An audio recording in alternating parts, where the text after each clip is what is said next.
Today I'm looking at a video called Questions Even Smart Atheists Can't Answer. Hey, how's it going on? Yeah, so these are some of the questions that my smart, well-educated atheist friends always cannot answer for anything. Good, well, I'm none of those things, so this should go great. Because they never thought about it.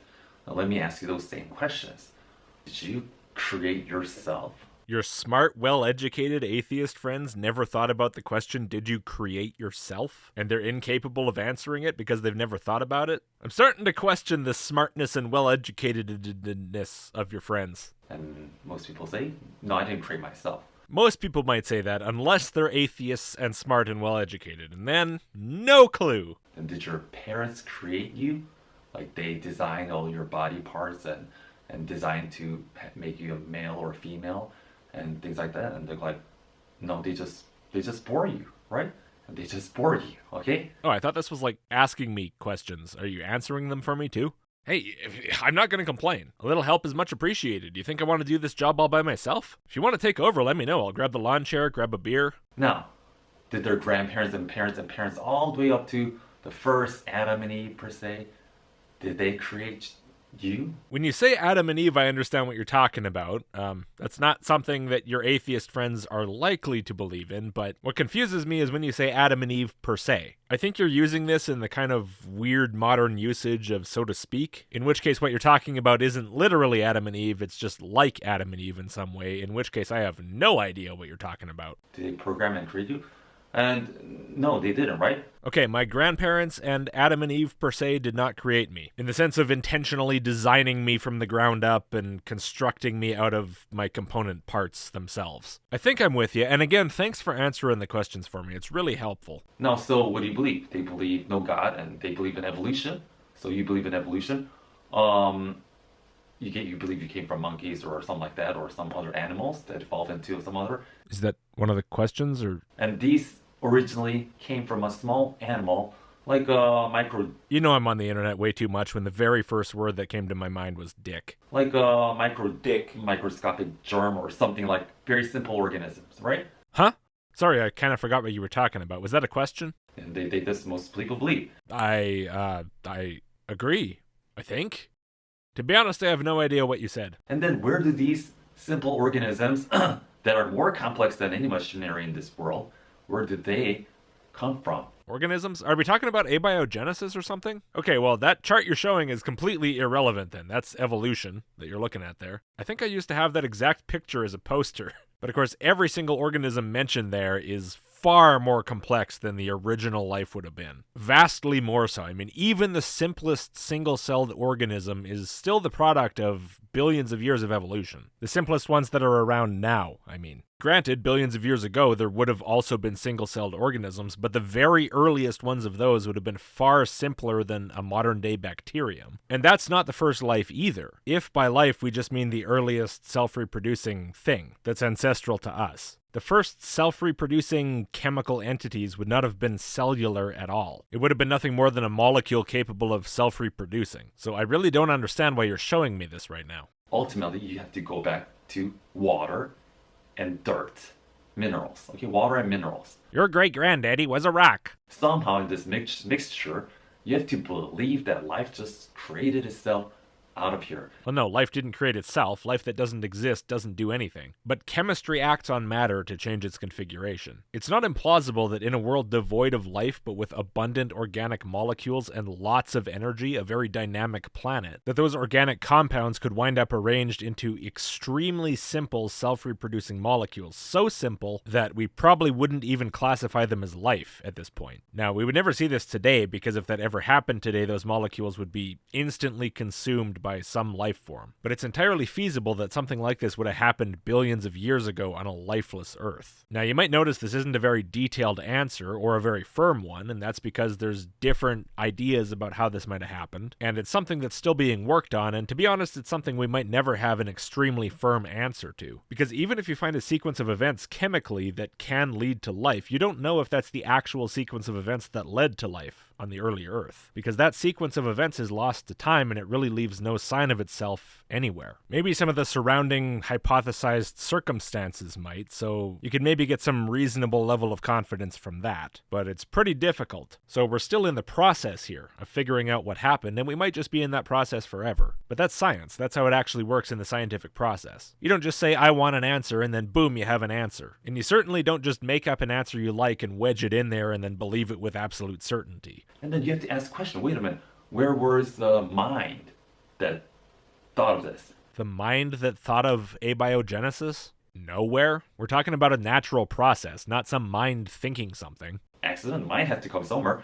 Is there a brain in water and atoms and molecules? Oh, are you asking about the origin of minds? Well, now we're way past abiogenesis, totally different subject. This is way deep into evolution now. The two things you're talking about are separated by billions of years. I don't think I'm going to try to go into the evolutionary origin of brains because I think that's missing the point. What you asked was, are there brains in the water and molecules? Which is completely backwards. There's water and molecules in the brains. Water and organic compounds don't need to contain brains for brains to arise from them. The question, as you put it, is almost bewilderingly ass backwards. There's no brain, there's no mind, there's no nothing there. It's dead.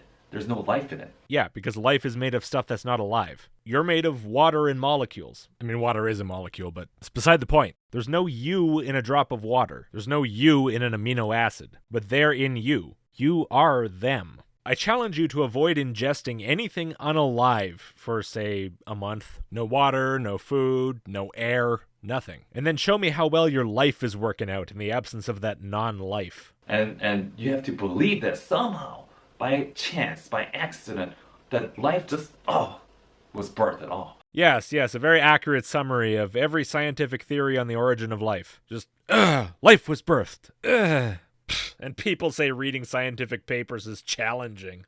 A first breeding living animal organism, just somewhere, something living got created by itself. And this is what you choose to show on the screen to represent the very first form of life. Alright, if we somehow figured out that the very first self-reproducing entity on Earth was that thing with that level of complexity, I would be much more sympathetic to your point. I don't know that I'd be jumping so far as you do to this God conclusion, but I'd definitely be thinking along the lines of some sort of process beyond a natural chemical origin on Earth. So whether that's life being transported here from some other place in the solar system, or being created by some other life form, I don't know. I don't know what lines I would be thinking along. It's kind of a moot point because this isn't what the first life would have looked like at all. Again, this 3D rendering you're showing is of a modern organism. This is the product of many millions of years, potentially like 500 million years of evolution. The prokaryotic flagellum itself, I mean. But it would have been a hell of a long time after the origin of life. In terms of absolute ridiculousness, it's kind of like saying, what was the origin of human technology? And then instead of showing some sort of like rock tool or a stick, you take out an iPhone and you say, how did people come up with this 1 million years ago without ever inventing anything else first that it's based on? It's impossible. Clearly this had to be given to the cavemen by aliens. That's seriously the level of wrong that we're operating at here. Please don't be confused by the fact that my example involves humans doing things, but I already know you're gonna be. Something living got created by itself. You have to believe that. No, I don't. Did you mean to be asking questions, or did you plan to just tell me stuff the whole time? And this machinery, or this life, is much more complex than a computer. The life you're showing on the screen? I don't know about that, maybe, but because it's self-reproducing organic life, it's much simpler for it to arise through evolution than a computer would be, which doesn't reproduce at all. The complexity in and of itself is kind of meaningless. If you asked me whether this or a computer was more likely to arise naturally, I would for sure say this. Okay, you cannot even mimic it. It's so small, and it's so, it has an intelligent design. Yeah, I know the flagellum's a favorite of ID people. I strongly disagree with their opinion that it requires design, but at this point it seems like you're just telling me what you think about it, so I guess go ahead. And you have to think, well, where did this design come from? Well, no, you don't have to think that exactly, but certainly in science, when you see something you don't understand, you should be asking, okay, well, why is it the way it is? Which is, of course, exactly what's done. There's a lot of work done on the evolution of the bacterial flagellum that does not require intelligent design. This thing is not irreducibly complex. Nobody can answer. Plenty of people have answered. This thing's been studied for a long time. Partially in response to the intelligent design crowd, but also just because they're scientists. I was like, oh, well, I don't know, right? Well, yeah, I'm sure your friends couldn't randomly tell you off the tops of their heads how the bacterial flagellum evolved. What, are they supposed to be experts on microbiology just because they're atheists? That's completely unreasonable as a standard. Go to Google Scholar, type in evolution of the bacterial flagellum, and read about it. The work on this is not so young or premature that the answers you get from people who actually work in this field are just going to be, I don't know. They have pretty solid ideas about how this works. They have for a while. And you have to believe further on that there's this male and female, and trees that bear seeds and fruits, right? And then he had to find someone to marry. So you have to think, well, then this germ, one day have to decide, you know what, I'm gonna separate and create a new being, and this new being is gonna be female, and I'm gonna have sex with it to procreate new babies. It had to decide to do it. Life had to create itself, and then it had to decide to do this, and decide to do that, and decide to do this. You're so stuck in this idea that everything has to be some willful action, that the most basic child's understanding of the concept you're talking about, which is evolution, completely eludes you. There's no deciding involved here. There's change and advantage and disadvantage. That's what there is. I understand that if you're stuck thinking that everything in the universe only happens by someone deciding it should, that this seems very confusing to you. But it doesn't need to be. You just have to start thinking outside the tiny little box. Now, as far as the origin of sexual reproduction, I think, again, I'm not going to go very far into it, just like I didn't on abiogenesis or on the origin of the flagellum. And, of course, part of that is that it would take me hours and hours of reading to figure out the current state of things for myself. It's not like I've brushed up on it. And then it'd take me a bunch more time to put together some kind of big presentation that's just going to distract from the rest of this video. And I don't see the value when, for one thing, this video is like 2 years old. And for another thing, it's clear that you don't understand what it is you're asking about. You don't understand what evolution even is in concept. You don't understand that the scientific method doesn't just instantly pop out fully formed answers. You probably don't understand just how insanely broad your questions really are. And you really don't care about the science part of science. If I start talking about different ideas on the origin of sexual reproduction, about the pros and cons of each one, and the work and the thinking behind each one, the evidence for each one, your answer is just going to be, yeah, exactly, you don't know. So what's the point of anyone ever engaging deeply with you on any of these issues? Like with eggs or whatever, okay? And you have to be able to divide your body and have the ability to create and design woman parts. Are we still talking about single-celled life here? The origin of the lady parts of single-celled organisms? Leave your drawings of that in the blood orgy. Don't tag me though, I don't want to see it. Okay? And to create, even to change your own body to make sperm cells or seeds or whatever. How do you think he thinks we think that this happens? Do you think he thinks we think that like a bacterium takes a scalpel and a screwdriver to its genitals? And you have to perfectly create it to create new living creatures that are totally not you. You're not your father. Ugh, low blow! Okay, your father is not you. Your father is not even your grandpa. God, I hope not. Each have an individual own mind, and it's different. Oh, really? So if I come from my father, where was my mind in my father? You could look all you want before I was born, you're not going to find my mind in there anywhere. So it's impossible that I came from him. It's like science or something. Okay, you're totally don't care about, most people don't care much about their grandparents, whatever. Jeez, okay. It's not like you are that person. It's a totally new, different person. You agree? Yes, contrary to popular belief, I am in fact not my own grandpa. Yeah, so, and you have to believe that all these things came by itself. All these things I have to believe. I had no idea. And that is totally a belief, it's a religion. Oh, the belief you made up for me is my religion. I'm cool with that, actually. Can I call myself a minister and claim a tax exemption now? Atheism is a religion. You need faith to believe in it. Wait, all that stuff you said before is what you think atheism is? I thought we were talking about biology. But believing in God is not crazy at all, because God said God created all. Okay, so atheism, which is apparently bacteria creating themselves and then giving themselves flagella and sexes, is crazy, but believe in God done it is not crazy though, because you say that one's true. Is that all it takes? Okay, no, the bacteria did it. They created it all. They didn't just create themselves, they created the galaxies and the whole universe too. Yeah, before they even existed, because they're even more powerful than God. It's not crazy because it's true. Don't at me, bro. By his designs. And God in the Bible, this is what I believe, Really? I never would have guessed. created male and female and trees to bear fruits, and in the fruit there was seed to generate a new life, to multiply and to procreate. Well, that answers all of my questions about how it happened. That doesn't leave any question marks looming. Okay, this was the design of God. Never has a nuh-uh been more appropriate. Okay, and then another question I'll ask, well, there are many different languages in the world, like they say like 10,000 or more languages, and even many are disappeared because they conquered each other, big countries and big countries. And even in China, like there's Shanghai City and Suzhou is very, very close, okay?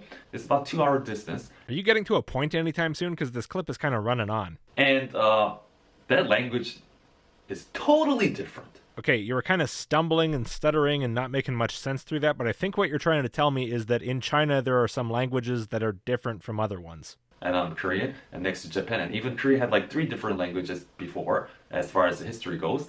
And China has many, many hundreds of different languages as history goes before, and many got deleted. Yeah, so it's a very long, drawn-out way of saying there are different languages. You really could have just said that. You have to see, hey, if we came from one organism, like evolution, right? Where all these different languages that are totally different come from? Fucking what?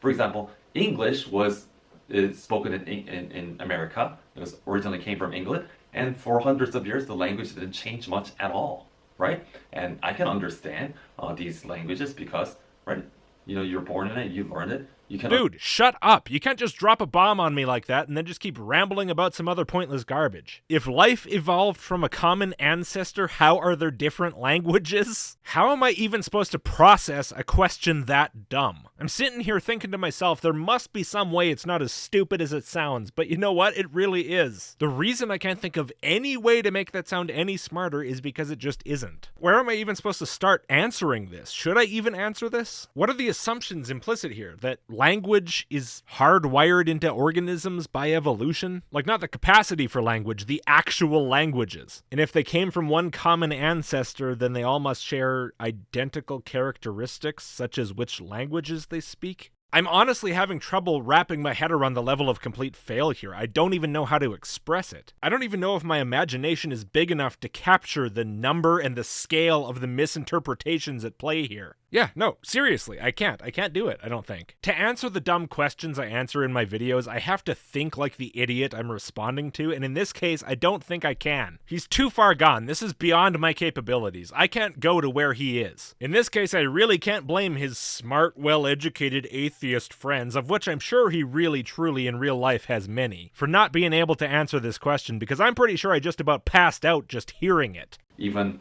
languages of English language spoken in England or in Australia, the words are same.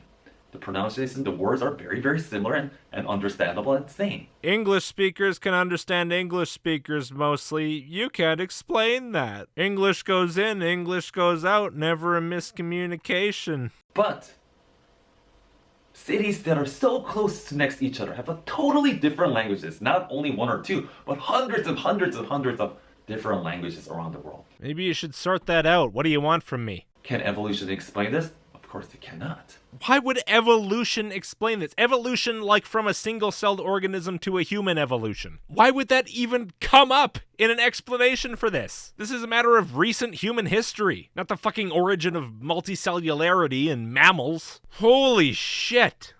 All right, calm down, Lodge. Calm down. Come on. Breathe.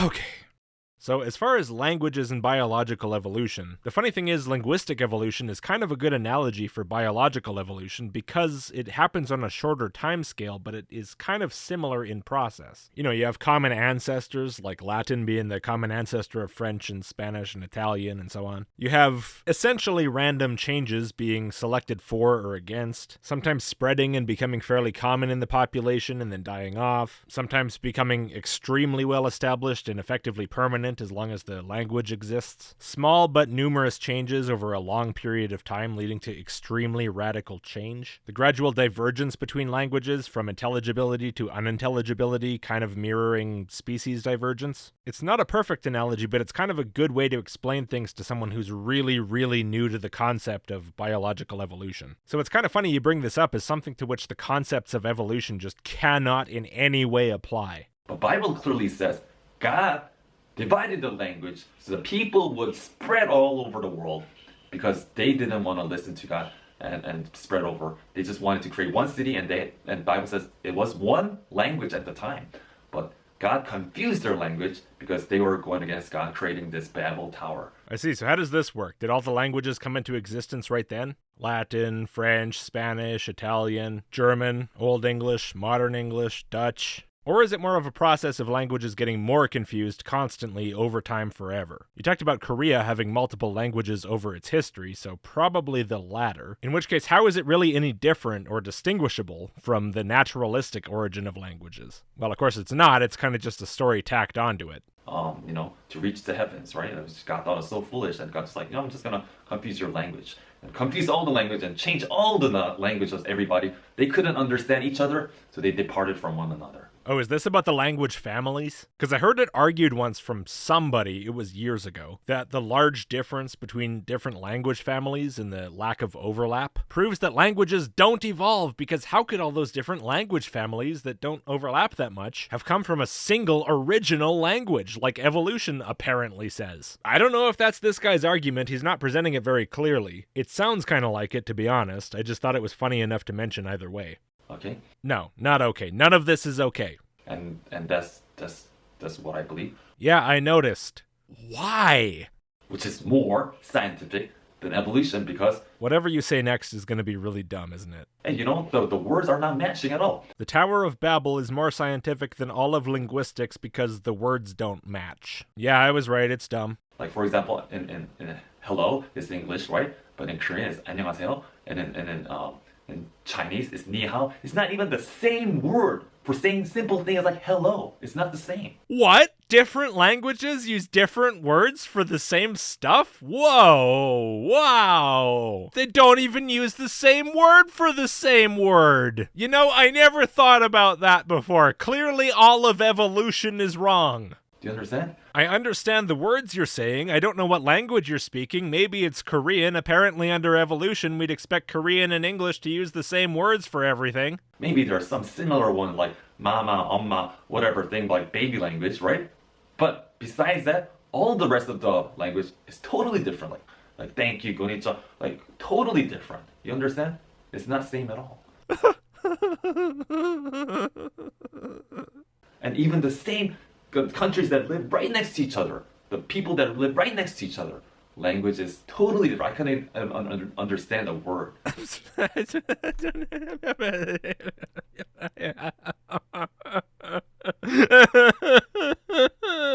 Like I couldn't understand what they're saying.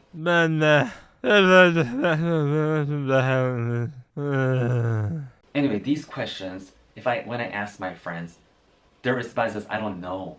And they're like, oh, wow, that's interesting. I didn't think about that. Fuck you. No, it's not. No, it is not. You are a liar, sir. Lies. And I asked, like, do you want to come to church?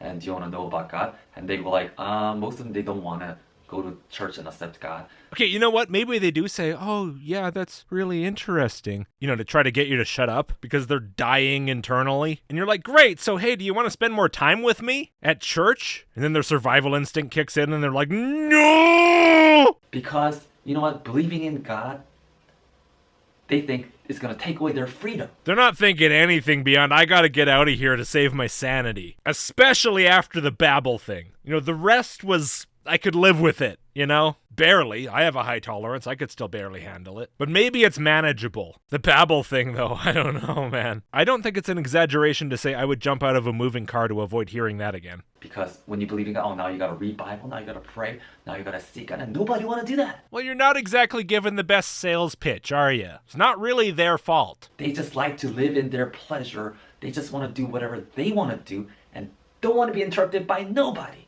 Not even their parents. They don't want to listen and submit to any authority unless they have to. Like they submit to government and stuff like that. But that's because they have to, or else they're gonna get kicked out or die or have some serious consequences. I don't even know what you're rambling about anymore, man. Why did you put this up on the internet? I mean that. You made this and then you said, yeah, that's what I want to say. I'm proud of that. And then you put it on the internet for everyone in the world to see. But I'm telling you, there is a serious consequences in rejecting God, because when you die, I mean, everybody's gonna die because you're made weak. You're not a strong person. Yeah, I am. I could totally beat up God in a fight or whatever you're saying I can't do. I don't care. You're weak. If a car hits you, you're gonna die. That car's gonna have the fight of its life if it tries it. If bullet hits you, you can die. If disease hits you, people die. If you get old, you're gonna die.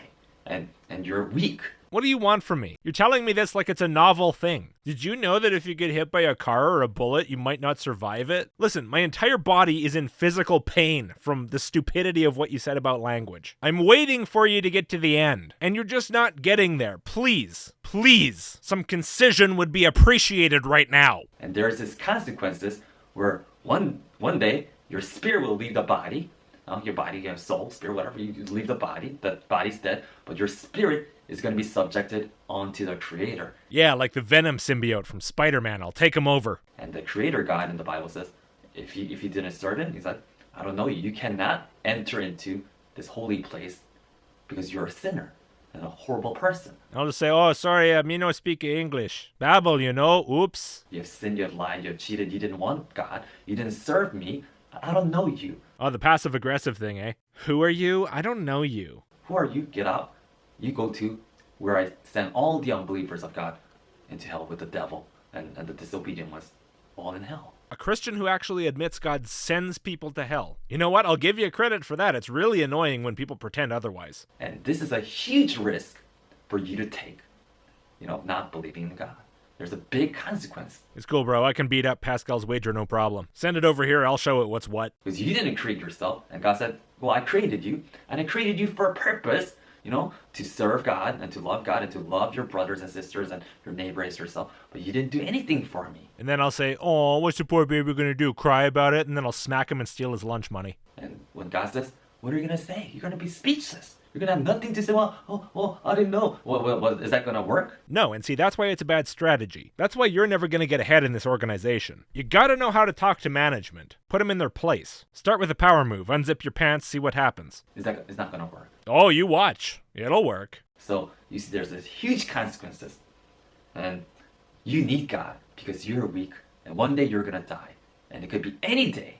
Any day. Am I the only one that sees Pascal's wager as the ultimate admission that the person's got nothing? Like, people will start off throwing out arguments to try to convince you, but once they realize it's flaccid garbage with absolutely no impact, they realize they gotta turn to the impotent threats and fear-mongering, because that's all they got left. It's kind of like a different version of Godwin's Law. Like, once you get to the point in the argument where you're bringing up threats of hell, you've already lost. Do you understand? Well, if somebody, I don't know, any day you can die. Not today, I'm busy. I'll try to slot it in the next few centuries, okay? You need to know God, and you need to get to know God now, before it's too late. Nah. So I hope this helps you in your understanding. Man, this video is not going to help anyone with anything. Towards the start, I thought this might be okay, mediocre level in terms of the videos I've responded to, but no. This is somewhere down close to the bottom. There's no coming back from that language thing. That was one of the worst arguments I've ever heard. Whatever you've said since, I've already forgotten. It was basically just white noise to me. And see, God, Jesus Christ, Father, I personally saw God. I'm a scientific person. No.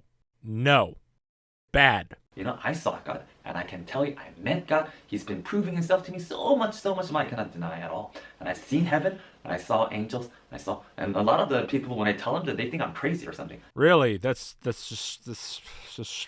I'm not crazy. The best way to convince me that you're not crazy. Tell me, unsolicited, out of the blue, about how not crazy you are. Okay, I just asked God daily for like 2-3 months, and then God answered my prayers, because I sought him diligently. You spent 2 or 3 months desperately trying to get God to talk back to you, and then eventually you felt like he did? And just to be clear, that's supposed to convince me that it's true, and you're right, and you're not crazy? When you seek God diligently, put in the effort and work, God's gonna come. Yeah, if you spend all your time trying to make yourself have some weird mental experience, you might end up having one. Okay, just like the Bible, how these people had to seek God and they found God, I did the same thing. Yeah, well, that's why I have a lot to say about those people in the Bible. And it's so true, because the Bible cannot lie. Sure, okay. Mom, are we there yet? And God said in the Bible, in Genesis chapter 6 somewhere, that he limited man's age to 120 years. And who can change that? Well, one person's already lived to 122, and there'll probably be more to come, so look out for that. Can you extend your life over 120? If God said I'm going to limit it? Yes, it's already happened. But let's say the answer is no, so what? You can't. Can and have. What are you talking about? You know, we're creation. We're not the creator. What is the point? If you can't extend your life over 120 years, then you're creation and not creator? Or is it just to try to convince people they're gonna die? Yeah, we know. Do you think we don't know? I don't understand. So don't act like God, humble yourself. Say like, man, I don't really know, man. I can die. Yeah, you can die any moment. Okay, I guess I can make room in my schedule. Okay, I can die at any moment now. Still don't believe in God. Still don't believe in hell. Pascal's wager's still an unconvincing pile of crap. What is your argument? Why am I supposed to be convinced by this? Am I asking that question sincerely? Do I really care about the answer? Nope, definitely not. You should be worried. Where are you gonna go? Where are you gonna go? I should be worried that I haven't planned out my itinerary. I hadn't really planned on it being a vacation. Kind of planned to just stay home and have a nap. You're gonna really go into hellfire? Do you really want to go there? If I say yes, can we stop? I'll believe that. Well, you're gonna find out then? No, I don't think I am. Because I found out that there is really hell. God's like, God, you said there's hell, man. Show me. And God literally showed me right on my face. Uh-huh. So, I'm here to tell you as a witness, okay, of knowing Jesus Christ. And it's much blessed because he loves you. No, he thinks I'm a horrible person and he wants to toss me in hell. You just said that. Almost word for word, in fact, surprisingly. Again, I really appreciate the honesty. Don't walk it back now. He loves that he gave his only begotten son, Jesus Christ, to die for your sins so you can be cleansed and enter into the kingdom of heaven. Understand? So I hope you take my advice seriously. Oh, go to hell. And Lord God bless you and open your eyes. Ah, that's the end. It's the end, guys. Oh, praise the Lord. Praise Jesus. The video's done. It's done. It's done. Can you identify the exact moment where I completely ceased to give a shit? Post it in the comments. Thanks for watching. Please like and subscribe. Supporting the channel really, really helps. I really appreciate it, and I appreciate everyone who already does it. You can get early access on the email list, list.logicked.com. I'm out of here. I'm done. See ya.